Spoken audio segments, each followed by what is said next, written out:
kibarolu ko dibitelu ila nyaton ko memu Mariam Jack dentun ko atambita bengo dole nyato bengo miyalon ko kabira bayele kan ay tandi kibar talalla je ko dem ni dibite kuto mul sida tan wolu ba kadala ba ke pour kaje democracy transparency wolemo ko betar lan kene maring accountability sur welcoming for luay def bopam ye ko ke e kunkan ako iba kadala ba ke pour kaje wodu se sodono banko nyin kanjang madam Jack dentindum e kaynin kuma kan sada tenda ba kample lower river region damialon ko ibe karandir bengo ke kan atenyin dibide kudole anda be talatili worolla janni bo karawnyim ban ay tande ko sanjim mon anin fula democracy mantara tamakan banko nyin kanjang wota ko nyin nyulmin nara teng wolu ba katala bake pour kaje democracy bi mi banko nyin kan wodun na kulu se jidi ka dante nyamin atenten dum fanan kay tande kibar kayto bala ko nyin mo kudul mulna da teng jamal be kono wol mo kumu dun kutol lati ebe dun kan kula kono fe karandi yela do kono isina ila do ko ka nyama bayra ko hanate speaker fawo afaw mo kudolde do ko nyin kono wala atina nyin karandiro nyin dem akobe ma ko la bake kayitandi nyame anda ko e ba katala bake pour kaje maral kendo democracy transparency wodun se fodo ani accountability banko nyin kan jang birem bododo mbadingulu setende nga jibir kenyin kibaro do fanana membe dending Banjul City Council ila memo Abdoulaye Bat kibaro ko adele do fanan finta anala bala molu e tata Banjul den kiradol to dami alon ko ibe sila do ko la jen alfanyinde memo meot kabira fudada je ala silo ay wole dante kibar srali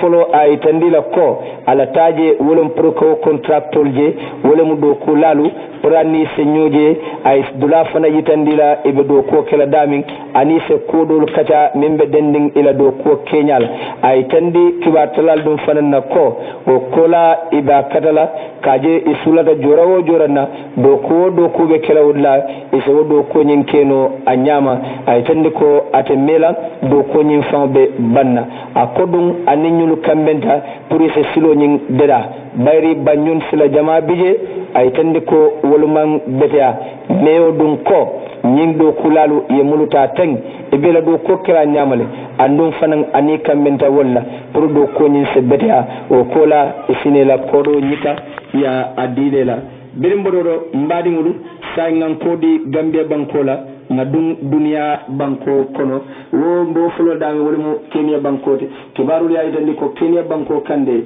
sainde carte fawo e kore krajin carte fawo nyindum e Canada du tinna son opposition party jamal biye wol be ye fonyo e manson pour que dadon carte fawo nyin kono ya itandi ko niaje woli ye fonyo pour ka e dabula carte fawo nyin kono e man jiki ya bayre ko ila kolta dum nyami wala adna to dum fana man kontan ke dabula je President Uhuru Keta Kenyatta nala kilo bakan August Karo e koy karte fawke a ganyeta bari nada ka akankula ko ku jamalu tapale ya jamalu wala keta ko nyin kono wala ne ya ko nyin bayi karte faw nyin inada ka lo sawndi andu bitende e kabe kekan banko nyin kan bar biwi sila kibar salal mun fudada Nairobi wala mi tandi wala mu kode mo jamalu mulya faynu wolbe balantale say e manson kata karte fawla andi ko opposition party jamal bije wolbe manson tala to barul yayi tan defanko wo opposition party nyaadon ko woldi amte la supportali e kay tan dila ko e manyana tala carte fawol yayi tan ko niaje e ko wol karata pour ka carte fay ya lon ko tilimbalia wolbe kala carte faw nyin kono genko be sodla andum tilamata tarraje wala na yela mol kumandi ko kana son kati dabula wo carte faw nyin kono waya kendi mo jamalu balanta e man son pour kata carte fay Kenya banko nyin kanje berimborodo mbadi ngulu se tende nga jiwerke nyindo fana na baylo do kare ngi dan se tende nga jiwerke nyin kibaro do fana na mbedending e ko nyin Islamic State wol fana ila soja e ko soja fulan muli alon ko ye wolle fa anin ye jama fana barama multara fo mo saba wodum keda Libya dun capital ke kan kanifin municipality ye kendingo do muta mi alon ka boda Senegal banko le kan anyon Senegalais kay wole fa banko nyin kan jang e ka fay ko mika ba asiobe sanji tan saba anil lulu e ka boda Pekin ne Dakar Standard newspaper wole asabe ila kibar kaydo bala sainten fon ya tonyande ko police ya to mutale andun abe bulle ka be e bul atenyin fondin ke nyin e kay min fa wole mu Papa Njai dun ayofa October karo tilimwang anin kilin 2017 manjai kunda ya itende ko abe Kairaba police station abe wolle bulu sainteng ikabe police wolu mako kan ila kiskisrolu nyenna jamalu dun ya tumi minna ikanyin jai ay dokoleta ay wollipa wo nyingol min ba kono ay wol be kati e kanata dokota kodenke ka lipa buloto ka lipa nyato ka barma jawo sabu ama wonare sababu wola taala ay dandi ko police wala diamla min fode kontadi ay koñin toñandi a CDA koytol dum fawle mol wulindi multata tanje pour kaje senyin kenni ngoni mutano koya muta wole nyama ye bulla kan inara ka bondi ka samba anyanda tala dami sa intende ako ibe abe mako kan kiskisurol lale pour ka long mone sababuta nyin kenni ngoy nyin kenni ngo fa banko nyin kanjang birim bororo mbani ngolo setenten na jibere kenyin kibaro do no fanala lembe dinding ministala yemin karfa banko tanko kono kola Mai Ahmed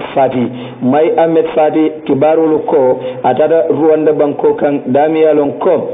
ana nyongol benta e koy ku jamalu yewle kataw banko nyin kanje Mai Ahmed Fati dundem e kanil Libya nol dum fanana alfa dulu ani wolu katata Gambia dingo dol kola mulbe Libya banko nyin kan Mai Ahmed Fati ya itande Standard newspaper kiwar kaydo bala kode ye ku jamalu yewle kata kul mi yalon ko wala bedending molla tala anin dum fanan molu taranyala yewolu kataje ani reveji solu la ko yewo kataje ay tande ko birigo katal dum fanan be botala e fanan nata silo dolu ta pour kaje enin alfal se kadamul be Libya banko kan ay tandi la je ko wo katanyin kono de Gambia mantu koma Gambia lontaje bak bayra ko Gambia man sa kunda amamme wole mol jiamul bora Libya banko kan inata andi nim barama jawba eni wolle fudada banko nyin kanjang Mai Ahmed Fati ya itande ko nyin kacha mu kacalti min kumat wala atina afana wato ta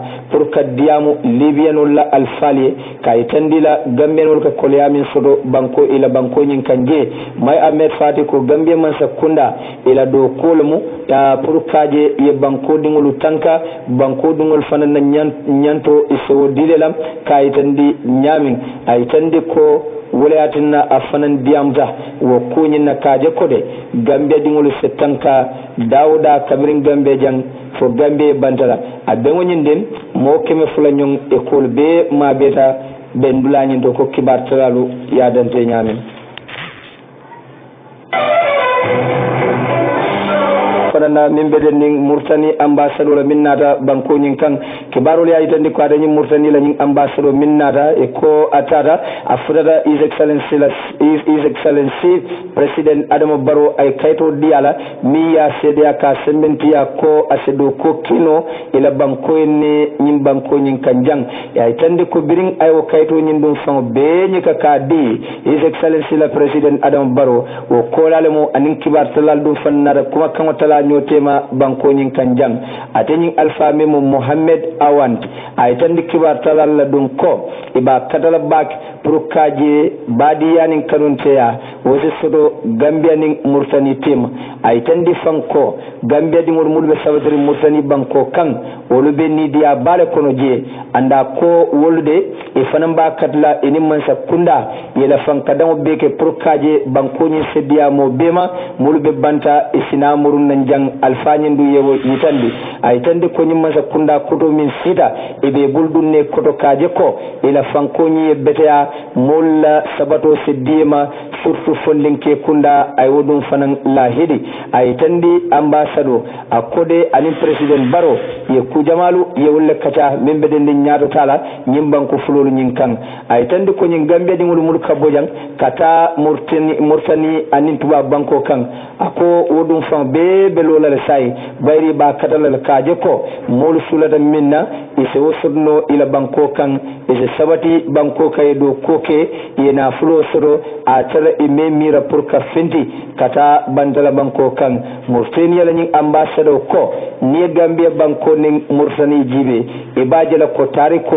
ye kujama ye wala talaje wata kode ñim banko fulolu wolbe lola ñofe ka ñoma koy bak bayra ko walayatin nam birin Gambia dunta nun kolya kono politiko waliyo min sotta mbela hakilo bo kan ako Mauritanie wulta e lota pour kaja ko ñim fitno dimbasa duben wata ko ñim banko fulolu de wolbe lola ñofe ka ñoma koy wato bela kayitandi kibar kado bala ñami birimbodo se tendeng ma jibir kenyin kibaro do dum fanana lembe den bengo dola e ko Gambia Press Union dum yemin kili wo bengo nyin ya kili dalilo min kan wolemo pour ka hadama dingol la nyanto la tariko nyin jibe ya tande ko kera October karotil tan anilul kata til tan ani say 2017 sound ya tande ko alfa dolu mulyalon ko e lonta ani waniata bak ye kilije e furata e diamda alfa do bi yemyalon ka fay ko president Barista Malik HB Jallo adiyamuta jin ay tande ko pour adama dingol la nyanto du ye tankano baake banko kan akumi be kala wolemo kaje se bundalo o bunda nyin dum fanan seke wuloti membe hawro kala ni adama dingol la nyanto tinyata wota ko ning woman soto pour adama dingol la nyanto sotono anyama abe kole ala baak afanan yewo ya maro di wodenkira nyento kabring alfalwe siring e be lamoy rola ate wodenkira nyento je birimbodo mbadi ngulu se tenden najibir kenyin kibaro do dum fanana membe dending nigerianul fanana alfala minnata banko nyin kanjang nigerianul law alfa ya kinan do ko minna banko kan wolemo pour katara nigeria banko ye Gambia banko kanjang e kadanyin alfa den atla itandi kibar talalla ko dictatolu wolemo man salti min diate wokate akolla kul sai woman daraja duniya kono anila ko fana mbuka bunya mo nyakoto bayra ko sai duniya nyaatile minna wolemu demokrasi di maral kendo anin katama luwa ko landi nyamin ko kana tara nukunding ko be banke ako wo sai duniya nyaatile wol alfanyin tenden dakai tende ko itol Nigeria banko den enin Gambia man sakunda e be lola nyo fele ka nyo ma koy bayra ko niajibe Nigeria ye sojar jamalu ye wolle bondinum pour kalo adenyim banko fe akoy o ke dalilo min ka wolemo pour kaje moli kumo minke ila kuma kan nyin se sali jami ngoto akola atinna ilote fe ke ma koy kaje ko karte keso min faita wo ko nyin se man sawulindi banko nyin kanjang ay tande ko Nigeria enin Gambia ako ibe ko kilimo takile bayra ko nin ye Nigeria fanan na tari ko kono jibe e bajere ko Nigeria fanan nene dunta o fitna sifa konole wota ko Gambia nin Nigeria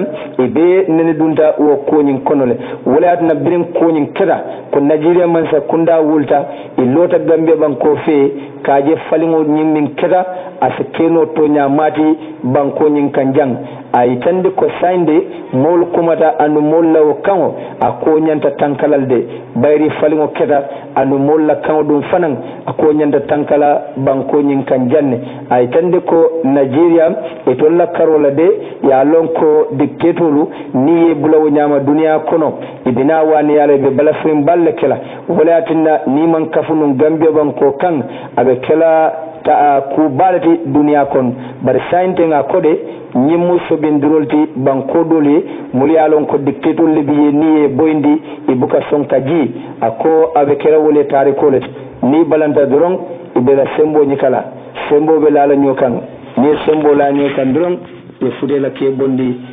ni mol kumata madama mol kumata ko ji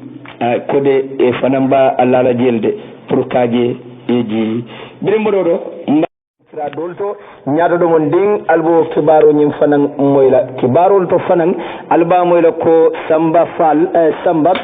ko atem mo ni yalon kom atem business baladi ni ya jamela ko man jam fanyola num banko kan kibaro ko ya kile jane commission nyaado do mon ding albo kibaro fanan sodla kibaro fanan ko police liye dole muta min ya nyom banko dingo fa banko nyin kanjang nyaado do mon ding albo fanan sodla kibarul fanan yayitande ko may Ahmed Fati afindidam e katata Rwanda damiyalon ko anil Libya la alfadolu benta e katata Gambia dingol la kola o banko nyin kanje Nigeria dum fanan alfadolu nata muli la kayto nyika kadi His Excellency la President Adama Barrow Mursani fanan kafuto kan nyado dum nding albo kibarul be sotla mbadingulu albe min kera doron alsi alien sodom nding nennata mbesubo nin kulo bondlali nyoto fay senia 7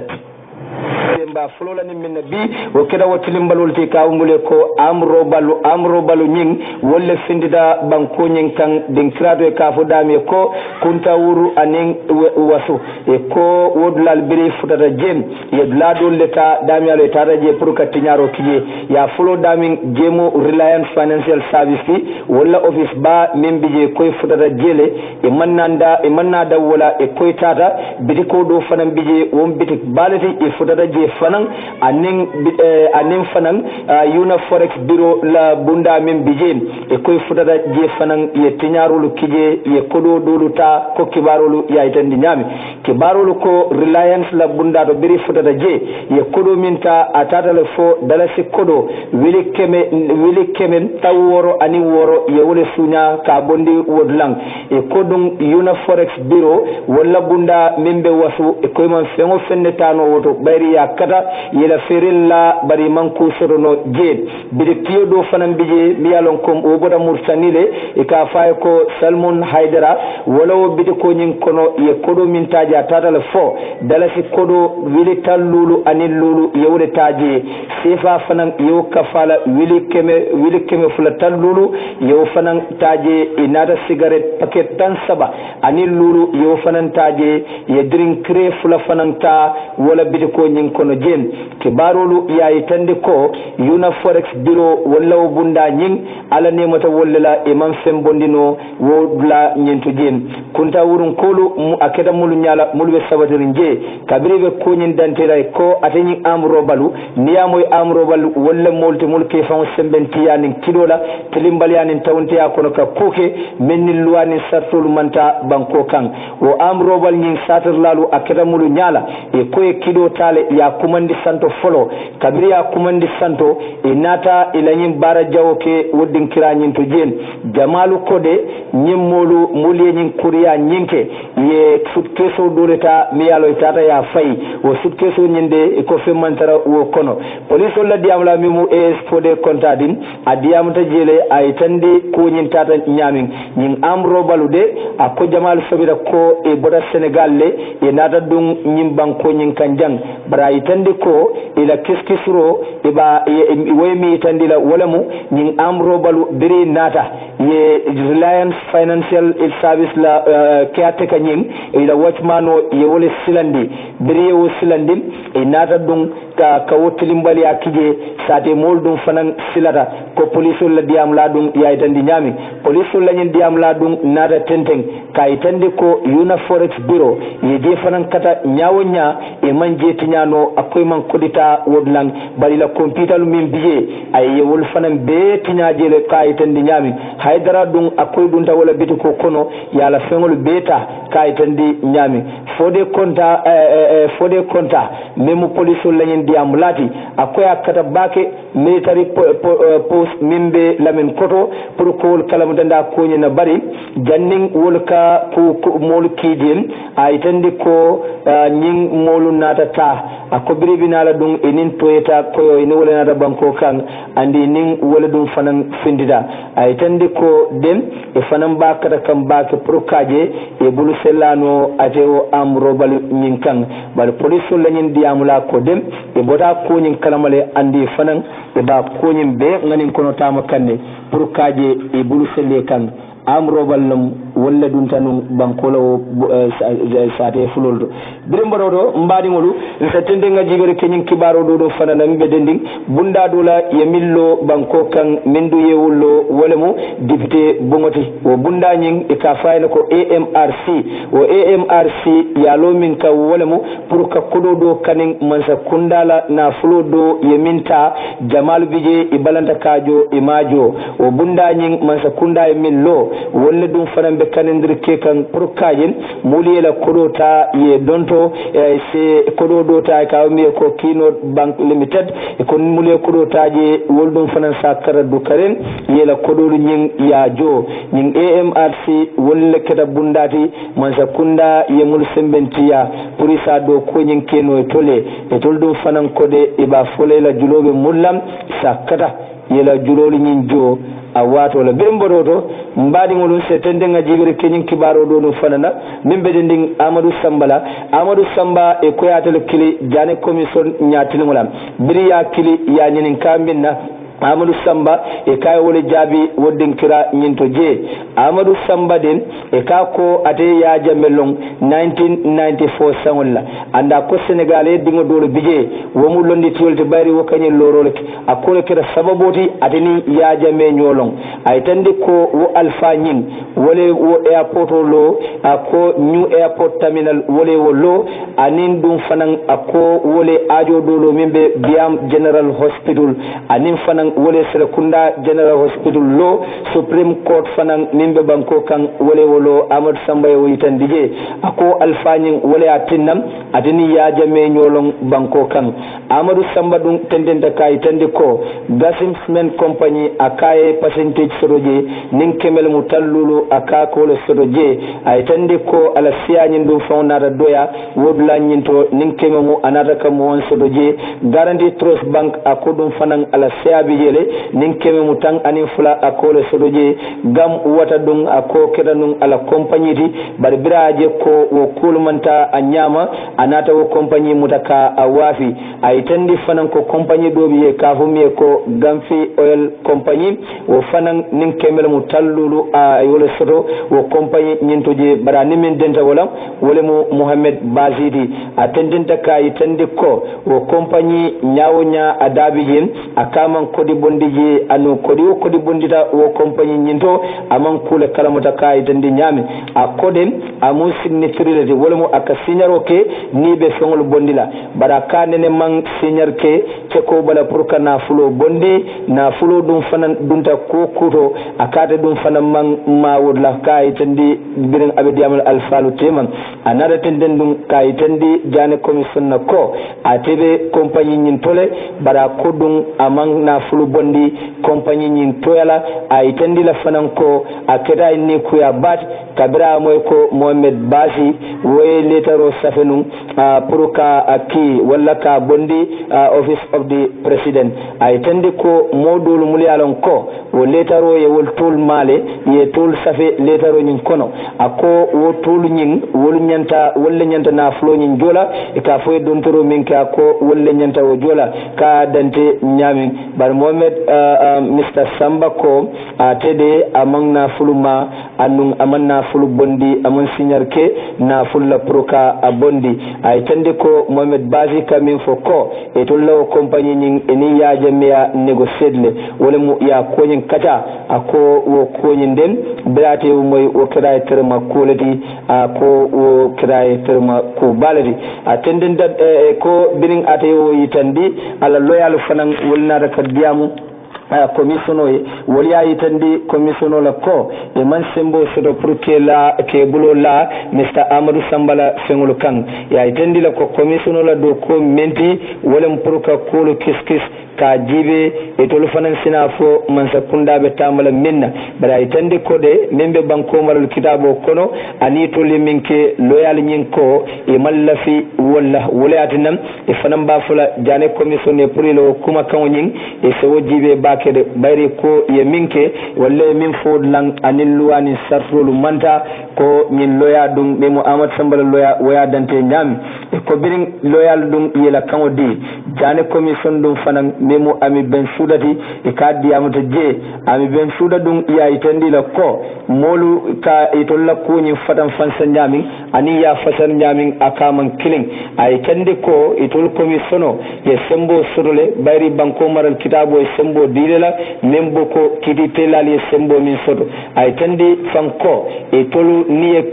sedul soto mi alon ka siata e se kamodo tanole prokaje yela do ko nyin kama anyama ay tandi ko ila do ko nyin e bo wala bayri ye sedi jama soto membe den go ko la wala atinna itol fananta matanin o kuma kan nyenna ay loya nyin kala mutandi wala birim bodo mbadi ngulu setende